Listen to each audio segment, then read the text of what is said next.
नमस्कार दोस्तों, एक बार फिर आपका स्वागत है आपके अपने चैनल पर। दोस्तों, आपके हर विचार से एक ऊर्जा प्रवाहित होती है जो इस ब्रह्मांड में फैली हुई वैश्विक ऊर्जा से मिलती है। और जब दोनों ऊर्जाओं की फ्रीक्वेंसी आपस में मिल जाती है तो आपके मन में बसा विचार सत्य बनकर सामने आ जाता है। और इसी को हम आकर्षण का नियम कहते हैं, या आप इसको आकर्षण का रहस्य भी कह सकते हैं। दोस्तों, क्या कभी आपके साथ ऐसा हुआ है कि आपने अपने किसी मित्र, सहपाठी या किसी विदेश में रह रहे रिश्तेदार को बहुत शिद्दत से याद किया और उनका फ़ोन आ गया और सामने वाले ने आपको ये बताया कि वो आपको ही याद कर रहा था? मुझे उम्मीद है आपका उत्तर हाँ में होगा। तो दोस्तों, जैसे रेडियो की फ्रिक्वेंसी सही चैनल पर जाते ही उसकी आवाज़ साफ सुनाई देने लगती है, वैसे ही हमारे विचार और भावनाओं की फ्रिक्वेंसी मिल जाती है तो उस विचार से हमारा जीवन बदल सकता है। इन दोनों फ्रिक्वेंसी को मिलाने के लिए आपको इन विचारों को अपने मन में दोहराते रहना चाहिए। सिर्फ विचारों को मन में दोहराने की ही नहीं, बल्कि उसे महसूस करने की कोशिश कीजिए कि जब वो विचार सच हो जाएगा तो आप कैसा महसूस करेंगे। उदाहरण के लिए, अगर आपको कोई कार खरीदनी है तो उस कार के साथ आपके मन में ऐसे भाव नहीं होने चाहिए कि पता नहीं ये होगा या नहीं होगा। ऐसे नकारात्मक विचार हानिकारक हैं। आपको अपने विचारों, भावनाओं पर पूरा विश्वास होना चाहिए, क्योंकि आस्था और अविश्वास दोनों एक साथ काम नहीं कर सकते। तो दोस्तों, अब तक हम ये जान चुके हैं कि आकर्षण का नियम क्या है। आइए अब जानें आकर्षण के नियम के 3 स्टेप, और इन स्टेप को फॉलो करके हम किस तरीके से अपने जीवन में अपने हर विचार को सच कर सकते हैं। तो दोस्तों, आकर्षण के नियम से सब कुछ हासिल करने के क्रम में पहला चरण है मांग करना, यानी आस्क। आप जिन बातों को सच होते हुए देखना चाहते हैं, ब्रह्मांड से उसकी डिमांड करें। अक्सर जब हम लोगों से बात करते हैं कि उन्हें जीवन में क्या चाहिए, तो वो अपना उत्तर सीधे से ऐसे दे देते हैं कि मुझे जीवन में खुशियाँ चाहिए। ईमानदारी से कहूँ तो ये उत्तर मुझे तो समझ में नहीं आता, तो ब्रह्मांड को कैसे ही समझ में आएगा।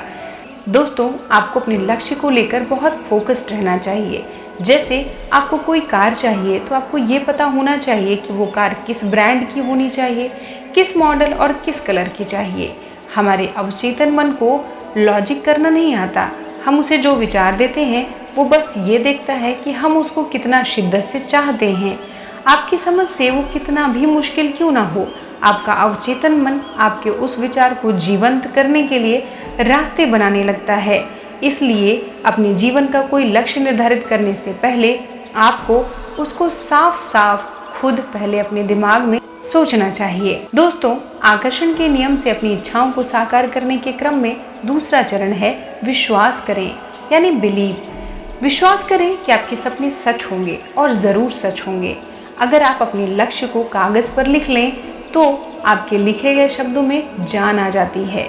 दोस्तों, तमाम रिसर्च ने ये बताया है कि जो लोग अपने लक्ष्यों को कागज़ पर लिख लेते हैं वो बाकी उन लोगों की अपेक्षा 33% अधिक सफल होते हैं जो अपने लक्ष्यों को कागज़ पर नहीं लिखते। पर्सनली मेरा भी अनुभव यही है कि जब हम किसी लक्ष्य को किसी डायरी या कागज़ पर लिख लेते हैं तो वो हमारे सबकॉन्शियस माइंड पर एक अदृश्य छाप छोड़ देता है। इसलिए मेरा आपसे आग्रह है कि कम से कम एक बार इसे अवश्य आजमाएं, और अगर संभव हो तो उस कागज़ को हमेशा अपने पास रखें और हर सुबह उसे एक बार अवश्य पढ़ें।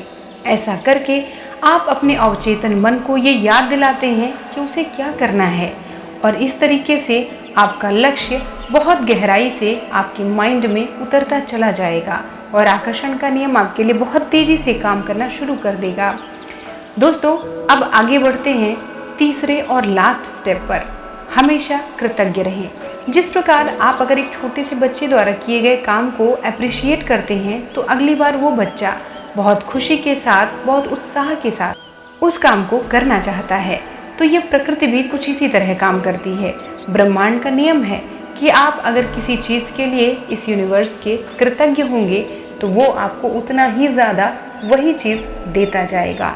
तो आपको हर रात सोने से पहले और सुबह उठने के बाद इस ब्रह्मांड को, इस सृष्टि को, परमपिता परमेश्वर को उस चीज़ के लिए धन्यवाद कहना चाहिए जो आपके पास है।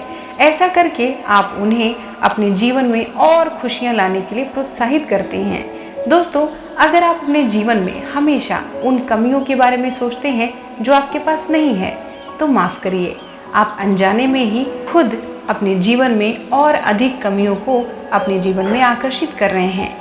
लेकिन ये अच्छी बात है कि अब आप इसे जान चुके हैं और आप इसे बदल सकते हैं। अपने लक्ष्य के लिए भी कृतज्ञ रहिए, ऐसा महसूस करिए कि वो पूरा हो चुका है और उसके लिए भी ब्रह्मांड को धन्यवाद कहना शुरू कर दीजिए और फिर अपने काम में लग जाइए। ब्रह्मांड और आपका अवचेतन मन आपके सपनों को पूरा करने के लिए हर वो चीज़ आपके सामने लाता जाएगा जिससे आप अपने लक्ष्य तक पहुंच जाएंगे। दोस्तों, यहाँ पर एक चीज़ मैं आपको और क्लियर करना चाहती हूँ।